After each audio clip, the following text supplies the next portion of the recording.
Hello everybody! In this video we will see how to create a custom validator in Reactive Forms. Yeah, a custom validator. We will also create a validator which ensures that two controls have the same value. So let's get started. In our example, we will use a simple form, which is this one, my form, which has the password and the confirm password form controls.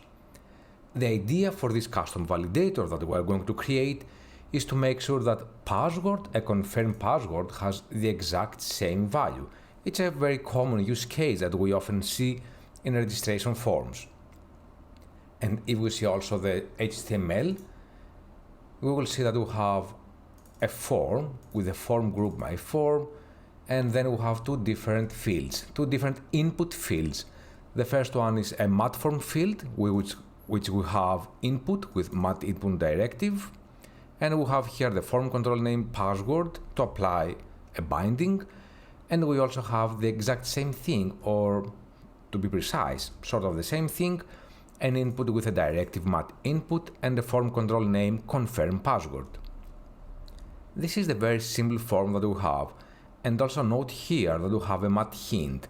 The idea is to present the passwords do not match conditionally.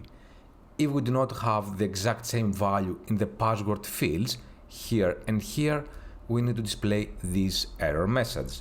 And if we go in the browser to see how this looks like, it's this form.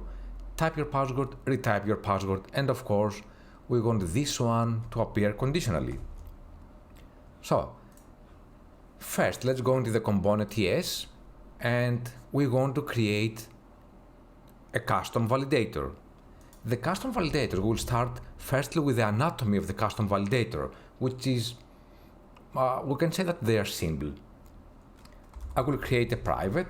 I will name it like control values are equal.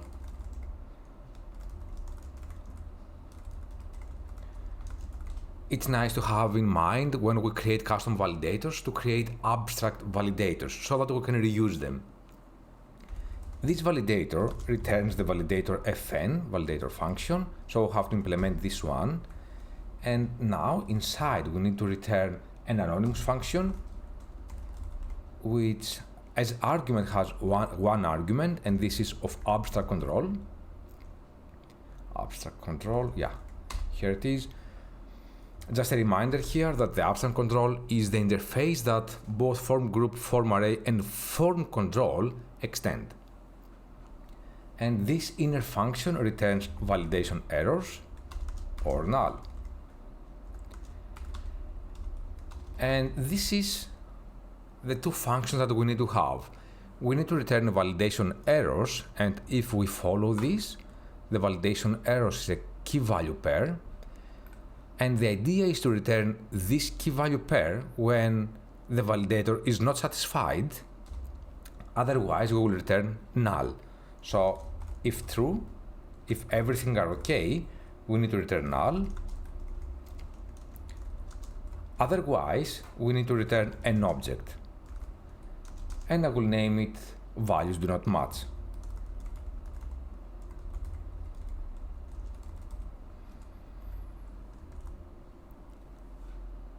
What do we have here? Expected. Yeah, of course. So this is the anatomy of the custom validator.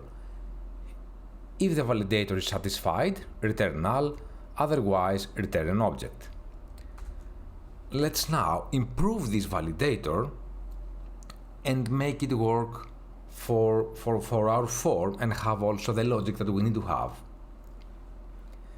First of all, we will go in this line, and since we know that the argument is going to be a form control, we can create a form group which will be equals to the control as form group. Now, in order to make sure that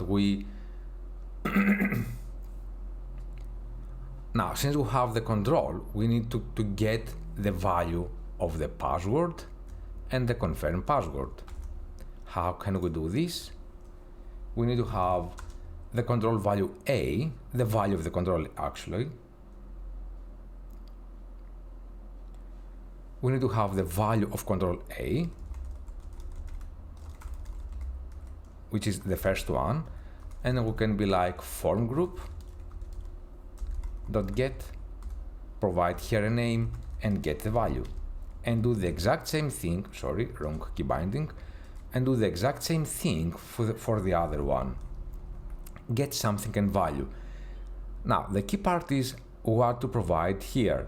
Since we want to have the custom validators as abstract as we can provide the password and the confirm password in the function here. So what we can have is the control name A, which is going to be of type string, and the control name B, which again is going to be of type string. Nice. So here we can reuse this one, control A and control B. We have the value of control A and we have also the value of control B. And of course the condition will be very simple. If the control value A is equals to this one, return null. Otherwise, return the object. And we have ready our custom validator. Now let's use it. To use a custom validator in a form group, we need to provide in the second argument of the form group, as you can see, this object is the first one. So we need to provide a second argument, and this is going to be an object, and we will type validators. And for the validator, we will use the control values are equal, and we will provide the password and confirm password. So this is how we create and use a custom validator for the form group. The missing part is to have an integration in the templating, to use it in the templating. If we use here interpolation, for example, my form.valid, let's go in the browser to see how this works.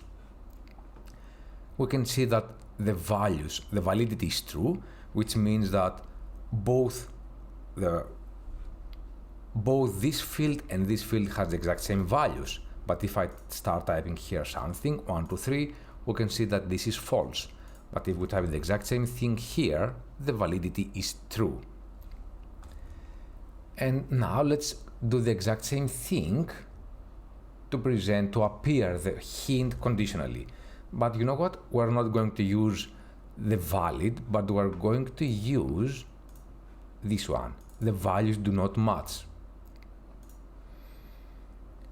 So the mat hint, we will present it, will appear, and the if my form.errors,